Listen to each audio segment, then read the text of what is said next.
आइए अब मौर्य एम्पायर के दूसरे शासक के बारे में जानते हैं। सेकंड है बिंदुसार और थर्ड है अशोक, जिसमें मोस्ट इंपॉर्टेंट टॉपिक जो होगा वो अशोक होगा। बट बिंदुसार से संबंधित किस किस तरह के क्वेश्चंस बनते हैं वो हम देखते हैं। पहले देखिए, बिंदुसार को जैन टेक्स्ट में कहा गया है। ये सीधे सीधे क्वेश्चंस बनते हैं। ठीक है, ये क्वेश्चंस क्योंकि कहानियों पे हम लोग चर्चा इंट्रोडक्शन में कर ही चुके हैं। जो क्वेश्चंस की बातें होती हैं वो क्या क्या है वो हम समझते हैं। तो जैन टेक्स्ट जो है, जैन टेक्स्ट के अनुसार बिंदुसार को सिन्न सेन कहा गया है। अकॉर्डिंग टू जैन टेक्स्ट सिन्न सेन कहा गया है बिंदुसार को। और वायु पुराण में बिंदुसार को भद्रसार कहा गया है। तो सीधा सीधा क्वेश्चन अगर बिंदुसार से पूछना होता है तो ये पूछता है कि according to Jain text Bindusara termed as या नेम्ड एज, तो Simhasena. According to Vayu Purana he is known as Bhadrasara. ठीक है। Chandragupta Maurya was succeeded by his son Bindusara. ठीक है, चंद्रगुप्त मौर्य के बाद मौर्य एम्पायर का शासक बनने वाला व्यक्ति दैट वाज बिंदुसार। तो चंद्रगुप्त मौर्य के बाद बिंदुसार उसका शासक बनता है। और बिंदुसार को ग्रीक्स वाले क्या कहते हैं? Greeks call him Amitrochates. Greeks call him Amitrochates. याद रखिएगा अमित्रोचैट्स। ठीक है, अमित्रोचैट्स या फिर संस्कृत में इसका मतलब है अमित्र घात। ठीक है, तो अगर अमित्र घात भी पूछे तो in Sanskrit he is called Amitraghata, but in Greeks he is called Amitrochates. तो आपको बिंदुसार के तीन नाम पता चले, सिन्नसेन, भद्रसार और अमित्रोचैट्स। ठीक है, या अमित्र घात उसका मतलब होता है। ठीक, इसको छोड़ देते हैं। नेक्स्ट चलते हैं। He extended his empire. Chandragupta Maurya के बाद इसने अपने राजवंश को भी विस्तृत किया, बढ़ाया। कहां तक लेके गया? दक्षिण में जहां तक हो सकता है वहां तक ले गया। 16 states were brought under empire of Maurya. 16 राज्यों को मगध में मिलाया गया। ठीक है ना। तो बिंदुसार के समय में 16 राज्यों को मगध में मिलाया गया। लेकिन ध्यान रखना है, Kalinga was not under him. ठीक है, कलिंग कहाँ है? Kalinga is part of Odisha, है ना। पहले, आज के समय में ये ओडिशा है, पहले कलिंग के नाम से जाना जाता था। तो कलिंग राज्य जो है वो मगध के अंदर नहीं था, इवन बिंदुसार के काल तक। और आगे चलेंगे तो कलिंग ही सबसे इंपॉर्टेंट पार्ट बनेगा अशोक के शासनकाल में। अब Bindusara was known for the continued links with Greeks. अब क्या है कि पिताजी का डायरेक्ट रिलेशन था, संबंध था ग्रीक्स के साथ। तो बिंदुसार का भी संबंध ग्रीक्स के साथ रहा, क्योंकि सेल्यूकस निकेटर नाना के तौर पे इसके साथ हुआ करते थे। तो उसका बिंदुसार के शासनकाल तक आप देखेंगे ग्रीक्स के साथ इसके काफी अच्छे संबंध रहे। कौटिल्य, इनके बारे में अभी हमने डिस्कस किया था पिछली क्लास में। Kautilya was his prime minister. ठीक है, तो बिंदुसार के काल में भी जो प्रधानमंत्री थे मौर्य एम्पायर के, वो कौटिल्य यानी कि चाणक्य यानी कि विष्णुगुप्त थे। बिंदुसार की एक खास बात बहुत प्रसिद्ध है। बिंदुसार ने कुछ चीजें बाहर से मंगाई थी, विदेश से। ठीक है, उसमें शासक है एंटीयोकस प्रथम। नाम याद रखिएगा, मोस्ट इंपॉर्टेंट क्वेश्चन बनता है ये, कि बिंदुसार ने सीरिया के शासक एंटीयोकस प्रथम से तीन चीजें मंगाई थी। एक स्वीट वाइन, मीठी मदिरा। दूसरा ड्राइड फिग्स, सूखी अंजीर। और तीसरा असोफिस्ट। ठीक है, तो यहां पे हुआ क्या था कि सीरिया के शासक एंटीयोकस प्रथम ने बिंदुसार को ये दो चीजें भेज दी। क्या क्या भेज दी? एक मीठी मदिरा और दूसरी ड्राइड फिग यानी कि सूखी अंजीर। लेकिन सोफिस्ट, सोफिस्ट होते हैं फिलोसोफर्स, ठीक है, उसने इनको भेजने से मना कर दिया। डिनाइड फॉर फिलोसफर या sophist and said these are not for sale, ये हमारे यहाँ बिकाऊ नहीं है, या हम इनको आपके यहाँ नहीं भेज सकते। तो बिंदुसार ने कहाँ के शासक से सूखी अंजीर की डिमांड की थी? तो सीरिया के शासक से। किस शासक से की थी? तो एंटीओकस प्रथम से उन्होंने स्वीट वाइन, ड्राइड फिग्स और सोफिस्ट की डिमांड की थी। ये आपको याद रखना पड़ेगा। ठीक है। Bindusara known as son of great father and father of great son. ठीक है। सन ऑफ ग्रेट फादर मतलब चंद्रगुप्त मौर्य का बेटा था, और फादर ऑफ ग्रेट सन यानी कि अशोक का बेटा था, है ना, अशोक का पिता था। तो फादर ऑफ ग्रेट सन यानी अशोक वॉज बेटा एंड चंद्रगुप्त वॉज फादर। तो इसलिए इसको क्या कहा गया? इसको कहा गया है महान पिता का पुत्र और महान पुत्र का पिता। ये बात आपको याद हो गई होगी, मैंने कई बार इस पर चर्चा किया है। ठीक है। ही पेट्रोनाइज आजीवक सेक्ट। ठीक है, इसने धर्म के तौर पे आजीवक सेक्ट को अपना लिया था। ये आपको याद रखना है। तो इनसे संबंधित बहुत ज्यादा कंटेंट नहीं मिलता है, ये कुछ खास कंटेंट्स हैं जो आपके लिए इंपॉर्टेंट है। आप इतना तो बिंदुसार से संबंधित याद जरूर रखें। आगे बढ़ेंगे तो हमें इस शासन का, है ना, महान शासक मिलता है जिसका नाम है सम्राट अशोक। चंद्रगुप्त मौर्य पहले नंबर पे आएंगे, उसके बाद सम्राट अशोक चंद्रगुप्त मौर्य का पोता, जो सम्राट अशोक से भी बड़ा होता है। ठीक है। तो सम्राट Ashok the most powerful ruler of Maurya dynasty. और आप देखेंगे कि अशोक के बाद मौर्य डायनेस्टी का डाउनफॉल चालू हो जाता है। ठीक है। उस अस्तित्व में मौर्य डायनेस्टी नहीं रहेगी जिस अस्तित्व में अशोक के काल में वो बढ़ती है। तो चलिए शुरू करते हैं अशोक की कहानी। अशोक से संबंधित सबसे पहली बात कि अशोक पॉपुलरली नोन एज सम्राट अशोक। ठीक है। अशोक जो है, अशोक को बहुत ज्यादा सम्राट अशोक के नाम से जाना जाता है। The greatest emperor of India in Maurya dynasty. Maurya dynasty का ग्रेटेस्ट एम्परर था ये। Under his rule Mauryan empire extended. इसके शासन काल में मौर्य एम्पायर काफी विस्तृत हुई थी।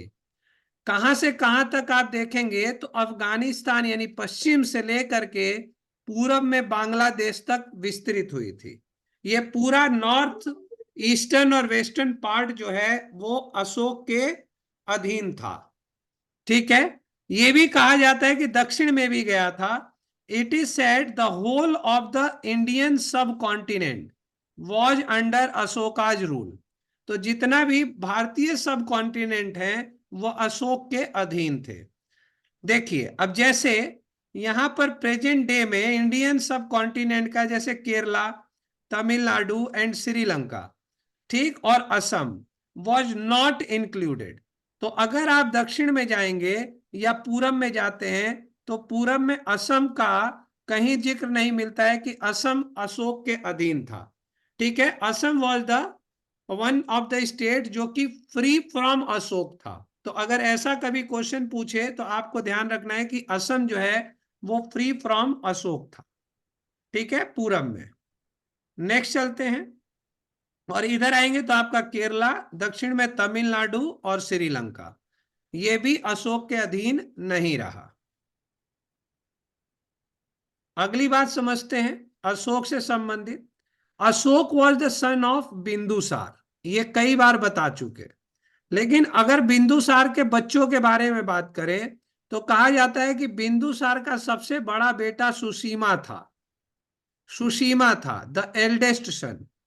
ठीक है। लेकिन जो सुसीमा था वो बिंदुसार की मृत्यु से पहले ही उसका देहांत हो गया, उससे पहले ही उसकी मृत्यु हो गई थी।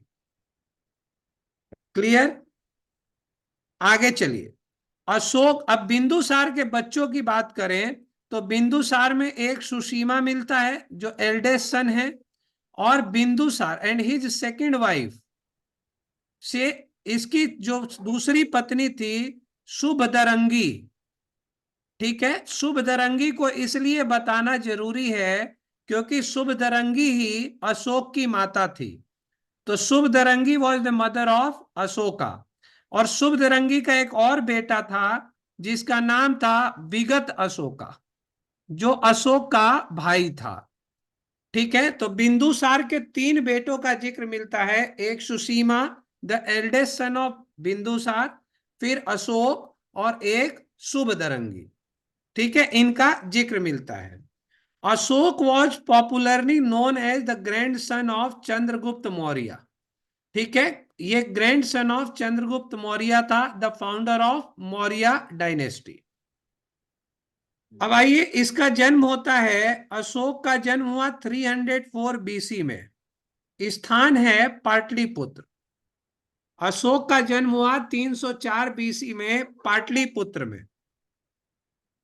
ही राइंड फ्रॉम, इसने शासन किया 268 बीसी से 232 बीसी तक, टिल हिज डेथ, अपनी मृत्यु तक उसने शासन किया। तो शासन का काल है 268 से 232 बीसी तक। ठीक, अशोका को कई अलग अलग नामों से जाना जाता है। तो Ashoka was called by different names. Exam में अक्सर क्वेश्चन बनता है। सम्राट अशोक तो सब जानते हैं, ये नाम बहुत इंपॉर्टेंट है। प्रियदर्शी, देवा नाम प्रियदर्शी, ये दोनों ही एग्जाम में अक्सर मिलते हैं। तो ये दोनों नाम इंपॉर्टेंट है, आपको इन दोनों नामों को याद रखना है, प्रियदर्शी या देवा नाम प्रियदर्शी। ठीक है, चंदा अशोक भी कहा जाता है इसको, और धर्म अशोक भी कहा जाता है। ठीक है, शासक बनने से पहले बिंदुसार के शासन काल में अशोक कहां पर कार्यरत था? तो शासन करने से पहले या बिंदुसार के शासन के दौरान बिंदुसार ने अशोक को गवर्नर नियुक्त किया था उज्जैन का। तो he was governor of Ujjain during reign of Bindusara. ठीक है, तो बिंदुसार के शासन काल में ये क्या था? गवर्नर था उज्जैन का। आपको इस बात को याद रखना है, ये भी मोस्ट इंपॉर्टेंट में आता है, मोस्ट इंपॉर्टेंट है। आगे बढ़ते हैं। अब अशोक के परिवार के बारे में थोड़ा जानकारी इकट्ठा कर लेते हैं, क्योंकि एक बार ऐसा क्वेश्चन पूछा गया है जिस समय ये काफी चर्चा में रहा। तो अशोक की जो शादी हुई थी, अशोक की कई पत्नियां थी, जिनमें देवी, कावरवाकी, और इसका तो जिक्र भी किया गया है अशोक के लेखों में। तो अशोक के लेखों में किसकी किस पत्नी का जिक्र किया गया है? तो कारुवाकी का ही जिक्र किया गया है, कारुवाकी का, ये याद रखिएगा, है ना। यहां पे असंधि मित्रा, पद्मावती एंड तिस्य रक्षा, तो ये इसकी पत्नियां थी, जिनमें मोस्ट इंपॉर्टेंट कौन कौन सी हैं उनके बच्चों से पता चल जाएगा। और अशोक के बच्चों की बात करें तो अशोक के 3 बच्चे थे, और 3 लड़के थे और 2 लड़कियां थी। 3 सन्स एंड 2 डॉटर्स, जिनमें सबसे बड़ा महेंद्र था। ठीक है, महेंद्र, कुणाल और तिवाला, ये 3 इसके बेटे थे। ठीक, महेंद्र की विशेषता ये थी कि अपने पिता की धम्म नीतियों का समर्थक था। ये धम्म यानी कि जो बुद्धिज्म को ज्वाइन करने के बाद उसने नियम और शर्तें बनाई, उसका बहुत बड़ा समर्थक था। तो अपने पिता का समर्थक था। और आगे चल के आप देखेंगे कि महेंद्र, और साथ में ये जो लड़की है इसकी संघमित्रा, अशोक की बेटी महेंद्र और संघमित्रा। ये श्रीलंका चले गए।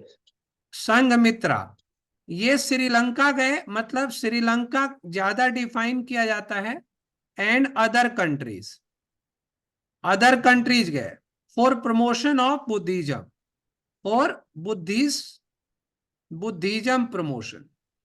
तो बुद्धिज्म के प्रमोशन के लिए क्वेश्चन पूछा जाता है कि अशोक ने निम्न में से किसको श्रीलंका भेजा या अन्य देशों में भेजा धम्म के प्रचार प्रसार हेतु? तो एक बेटा महेंद्र है और दूसरा संघमित्रा।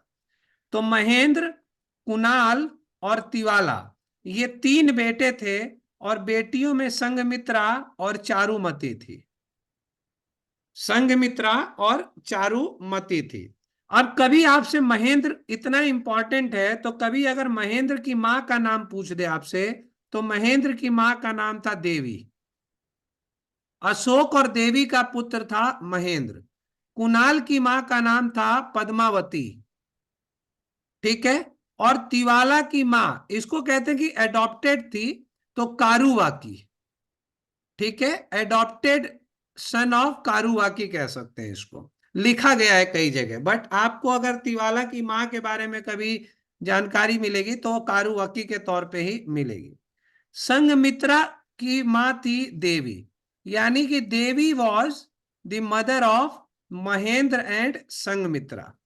चारुमती की मां का नाम था अश्वंधिमित्रा, असंधि मित्रा, ठीक है। तो चारुमती की मां का नाम था, ठीक है। तो यहां पर ये इसकी फैमिली थी जिनका नाम अक्सर मिलता है। और ये कारुवाकी जरूर याद रखिएगा, क्योंकि अपने लेखों में कारुवाकी नामक पत्नी का जिक्र उसने किया है।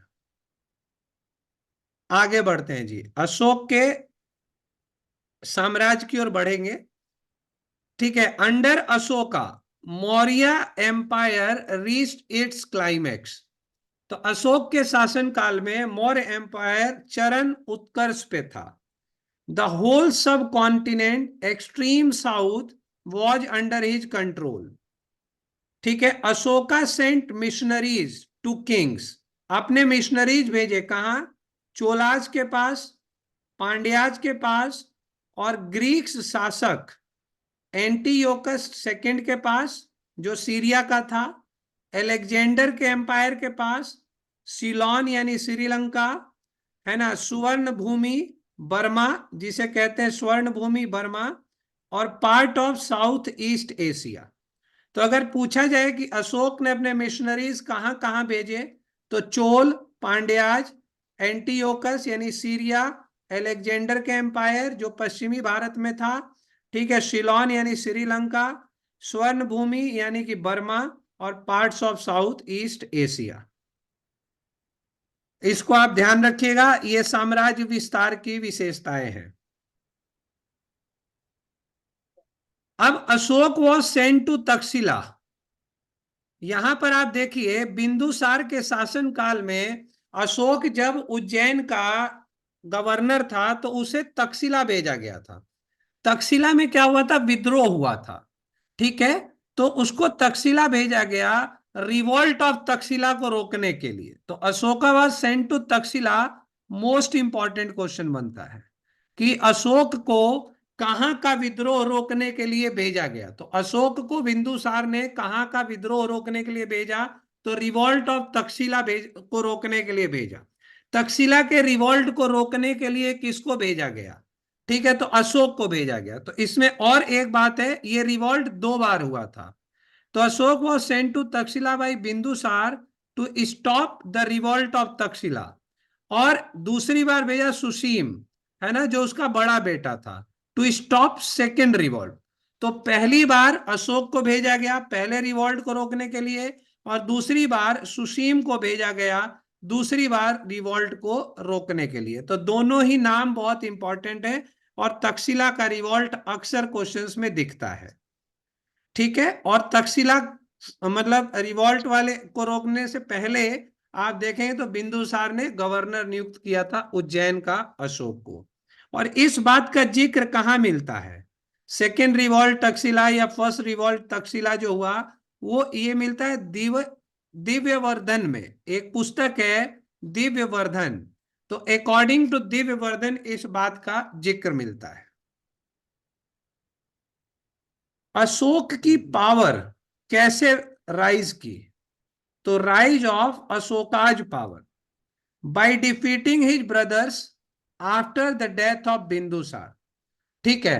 कहा जाता है, कई पुस्तकों में ये अलग अलग बताया जाता है कि अपने भाइयों की हत्या किया है। एक जगह तो ये भी लिखा गया है कि अपने 99 भाइयों की हत्या करके शासक बना है, ठीक है। लेकिन ये किताबों के अनुसार अलग अलग उनके मत हैं। तो by defeating his brothers after death of Bindusar in 272 BC, he rose the power.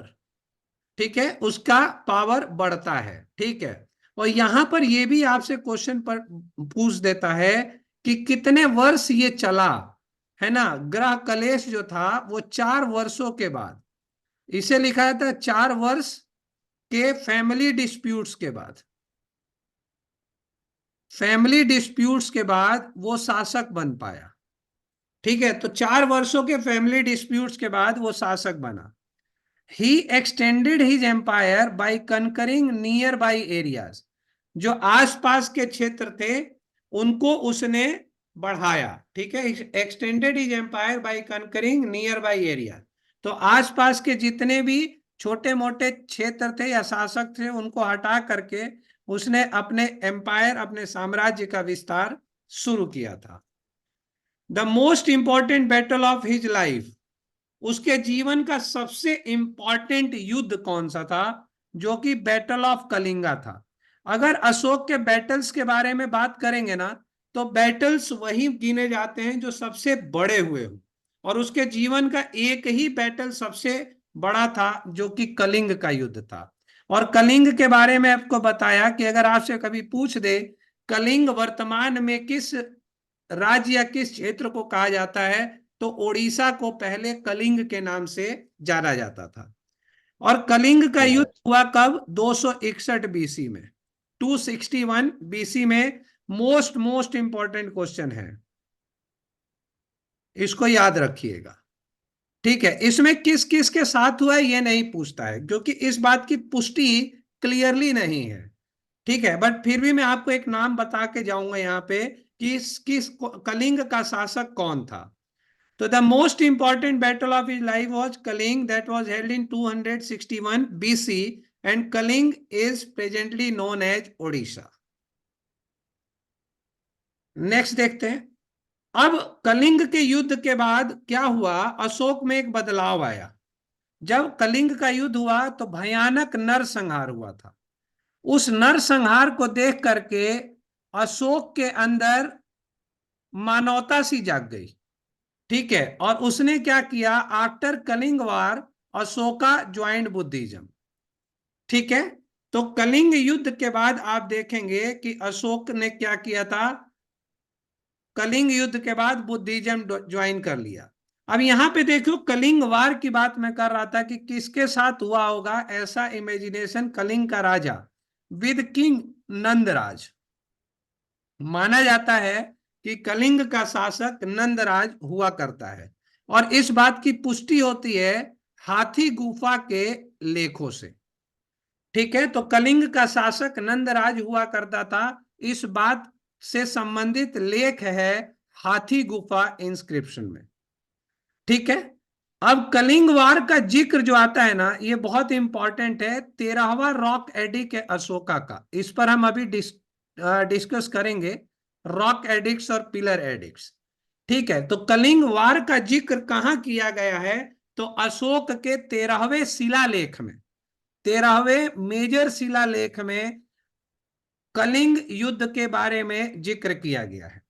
ठीक है, अब देखिए बाद में क्या हुआ, लेटर कलिंग डिवाइडेड इनटू, जब अशोक ने कलिंग पे विजय प्राप्त कर लिया तो उसके बाद कलिंग,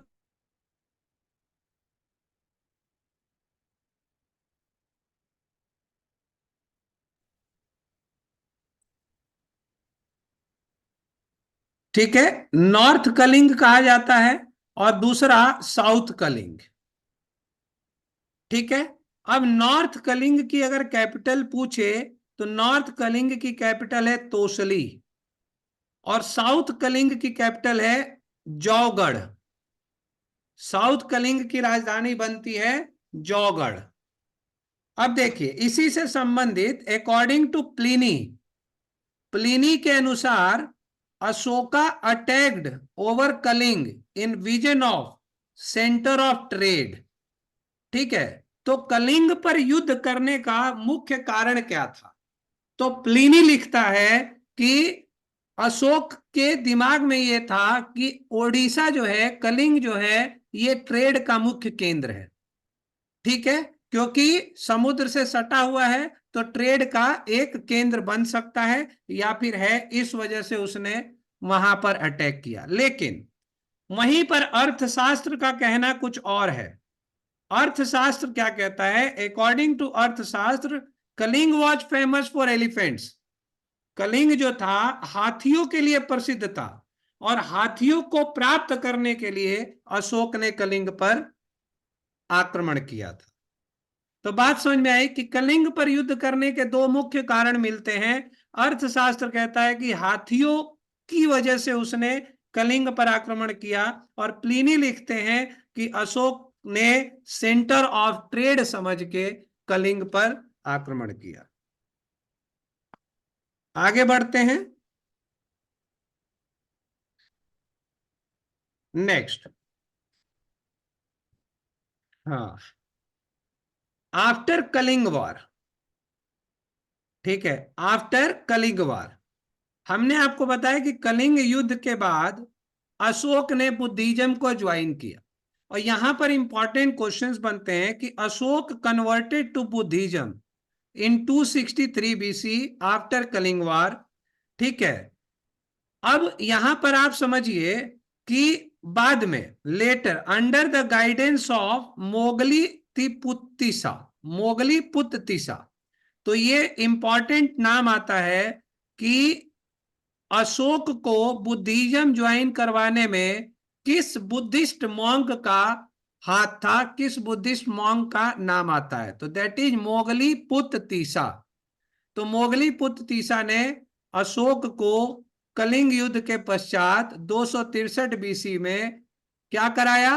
बुद्धिज्म ज्वाइन कराया। लेकिन कहीं कहीं और भी डिफाइन किया गया है कि 4 ईयर ऑफ बिकमिंग किंग, 4 साल शासक बनने के बाद, अकॉर्डिंग टू दीपवंश, ठीक है, दीपवंश और महावंश पुस्तक हैं, इसके अनुसार, दीपवंश और महावंश के अनुसार निग्रोध ने इनको बुद्धिज्म की दीक्षा दी थी, है ना। तो निग्रोध नाम के मॉन्क ने इनको बुद्धिज्म की दीक्षा दी थी, ठीक है।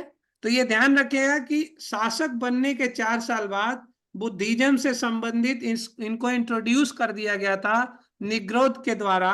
लेकिन कलिंग युद्ध के बाद मोगली तिपुसा नाम आता है, और ये नाम काफी इंपॉर्टेंट है, ठीक है। लेकिन यहीं पर एक और बात आती है, देववदान। देववदान के अनुसार कहा जाता है कि Upagupta guided him, Upagupta guided him. तो अब यहां पे क्वेश्चन अलग अलग तरीके से बनते हैं, ठीक है, कि अकॉर्डिंग टू देवदान, ठीक है, कि अशोक ने किसके द्वारा बुद्धिस्ट बनने का फैसला किया? तो उपगुप्त के द्वारा। तो ये नाम जोड़ा जाएगा, ठीक है, ये नाम जोड़ा जाएगा तभी ये बनेगा, ठीक ना। यहां पर भी ये नाम जोड़ा जाएगा, दीपवंश और महावंश का, तभी ये आंसर बनेगा। अदरवाइज मोगली पुत्र तीसा ही इसका आंसर बनेगा। तो ये आपको ध्यान रखना है। During during his reign of 10th year, 10वें साल, अपने शासन के 10वें साल में ही विजिटेड बोध गया। अपने शासन के 10वें साल में वो बोध गया विजिट किया था बंदा। 20वें साल में ही विजिटेड लुम्बिनी, ठीक है। और आपको पता ही है कि बोध गया में क्या हुआ था बुद्ध को, और लुम्बिनी में क्या हुआ था उनको, ठीक है। तो 20वें साल के शासन काल में वो लुम्बिनी गया अशोक, और वहां पर एक विशेष कार्य इसका अनाउंस किया गया कि Lumbini is free from tax, it is called Lumbini became tax free. तो जब वो वहां गया तो उसने लुम्बिनी को टैक्स फ्री कर दिया। लेकिन साथ ही साथ कहा जाता है कि he announce 1/8 part of the tax. मतलब क्या करना है कि आपको टैक्स तो देना ही है, लेकिन 8वां हिस्सा देना है, जो कि ना के बराबर बनता है, ठीक है। तो मोस्ट इंपॉर्टेंट ही कि लुम्बिनी पहुंचते ही उसने क्या कर दिया? वो लुम्बिनी को टैक्स फ्री कर दिया। तो अगर पूछता है क्वेश्चन कि अशोक ने कहा, किस क्षेत्र को टैक्स फ्री कर दिया था, तो लुम्बिनी को टैक्स फ्री कर दिया था, ठीक है। और 20वें साल, अपने शासन के 20वें साल में वो लुम्बिनी पहुंचा था, और 10वें साल में शासन के वो बोध गया पहुंचा था। आगे बढ़ते हैं। अब क्या है, अशोक ने जब बुद्धिज्म ज्वाइन किया तो अशोक के पास धम आता है। अब अशोक का धम, अब धम है क्या, धम कुछ रूल्स एंड रेगुलेशंस बनाए जाते हैं। One of the notable things after his conversion to Buddhism, तो बुद्धिज्म में कन्वर्ट होने के बाद कुछ नोटेबल पॉइंट्स वो निकाल कर देता है जिसको धम कहा गया है, जो मानव हित में, है ना, लॉन्च किया गया या इंट्रोड्यूस किया गया, मानव हित में इंट्रोड्यूस किया गया ताकि लोगों को यह पता चल जाए। और धम्म में उसने सबसे पहले मेंशन क्या किया, he asked all citizens to avoid animal slaughter and practice ahimsa and truthfulness. तो बुद्धिज्म ज्वाइन करते ही धम्म में उसने इस बात को इंट्रोड्यूस किया कि जानवरों का मारना बंद करना है, अहिंसा सीखनी है, उसका प्रैक्टिस करना है सारे सिटीजन्स को, और ईमानदारी बरकरार करनी है, ईमानदारी लाना है। तो this is called dhamma. Dhamma is message passed by the emperor to the citizens. ठीक है। To describe spread words of dhamma, dhamma के शब्दों को स्प्रेड करने के लिए, फैलाने के लिए, ही इरेक्टेड एडिक्ट्स, ठीक है, and pillar, he erected addicts and pillars. तो इसने क्या किया, धर्म को बताने के लिए उसने एडिक्ट्स यानी लेख लिखने शुरू कराए। अब लेख के दो माध्यम थे उसके, रॉक एडिक्ट्स और पिलर एडिक्ट्स। ठीक है। अब एडिक्ट्स की भाषा क्या थी, edicts are in languages of Pali, Prakrit, Brahmi, Kharosthi, और कुछ एडिक्ट्स जो थी वो फॉरेन लैंग्वेज ग्रीक और अर्मानिया में भी थी। तो अगर पूछा जाए कि अशोक के एडिक्ट्स की भाषा क्या थी, तो पाली, प्राकृत, ब्राह्मी, खरोष्टी, ग्रीक और अर्मानिया, और बहुत कुछ तो ऐसी भी थी जो बाइलिंगुअल थी, द्विभाषीय थी। ठीक है। तो अशोक के लेख जो मिलेंगे, शिलालेख, पिलर लेख, किन किन भाषा में मिलेंगे, पाली भाषा में, प्राकृत भाषा में, ब्राह्मी में, खरोष्टी में, ग्रीक में, अर्मानिया में, और बाइलिंगुअल भी है। यहां तक बात क्लियर हुई, आगे बढ़ते हैं। अब देखिए अशोक के रॉक एंड पिलर एडिक्ट्स के बारे में जानते हैं। अशोक के rock and pillar edicts were written to spread his teachings, promote non violence. तो मुख्य कारण रॉक और पिलर एडिक्ट का यह था कि जो वो बताना चाहता है वो मैसेज लोगों तक पहुंचे, नॉन वायलेंस को प्रमोट करने का मुख्य कारण था ये। The edicts were written between 268 BC से 232 बीसी। ठीक है, 268 बीसी से 232 बीसी के बीच में ये एडिक्ट्स लिखे गए। और सबसे पहले इन 1837 James Prinsep deciphered the inscriptions first time. पहली बार जेम्स प्रिंसेस ने इस पर कार्य किया, ये आपको ध्यान रखना है, ये नाम भी इंपॉर्टेंट है कि पहली बार इस एडिक्ट्स पर कौन काम करता है, तो जेम्स प्रिंसेप। अब अशोक के इंस्क्रिप्शंस की बात करें ना, लेखों की बात करते हैं, तो अशोक के टोटल लेख 33 मिलेंगे, 33 लेख्स मिलेंगे, जिसमें रॉक एडिक्ट्स और पिलर एडिक्ट्स शामिल हैं। अब रॉक में भी दो भागों में रॉक बटा हुआ है, एक मेजर रॉक एडिक्ट्स और एक माइनर रॉक एडिक्ट्स, और दूसरा मेजर पिलर एडिक्ट्स और माइनर पिलर एडिक्ट्स। तो रॉक एडिक्ट्स और पिलर एडिक्ट्स में आपको मिलेगा major rock edicts, minor rock edicts, जिसमें हमारे लिए इंपॉर्टेंट माइनर पहले के हैं, मेजर बाद के हैं। ठीक है, तो हम यहां पर डिस्कस करेंगे मेजर रॉक एडिक्ट्स और मेजर पिलर एडिक्ट्स, इस पर हम चर्चा करेंगे। आइए देखते हैं, पहले जान लेते हैं कि है क्या। Minor rock edicts are located in region, किन क्षेत्रों में माइनर रॉक एडिक्ट्स मिलते हैं, दिल्ली में, Madhya Pradesh, Ballari, Maski, Karnataka and the Chitradurga district. ठीक है, तो माइनर रॉक एडिक्ट्स के क्षेत्र हैं ये, माइनर पिलर एडिक्ट्स कहां पर मिलते हैं? ये नेपाल और इंडिया में मिलते हैं, माइनर पिलर एडिक्ट्स। अब इंडिया में अगर हम बात करें तो सारनाथ, जिससे आपका अशोक स्तंभ से लिया गया अशोक, ठीक है, मध्य प्रदेश के क्षेत्र में, बिहार में। और नेपाल में अगर आप जाते हैं तो माइनर पिलर एडिक्ट्स मिलते हैं लुम्बिनी में और निगली सागर में।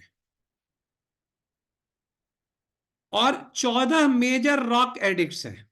ये कहां पर लोकेट करते हैं? इंडिया में लोकेट करते हैं, पाकिस्तान में लोकेट करते हैं और अफगानिस्तान में भी लोकेट करते हैं।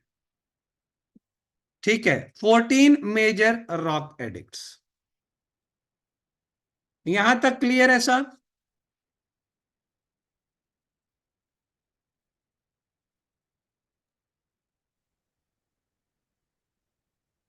आगे बढ़ते हैं।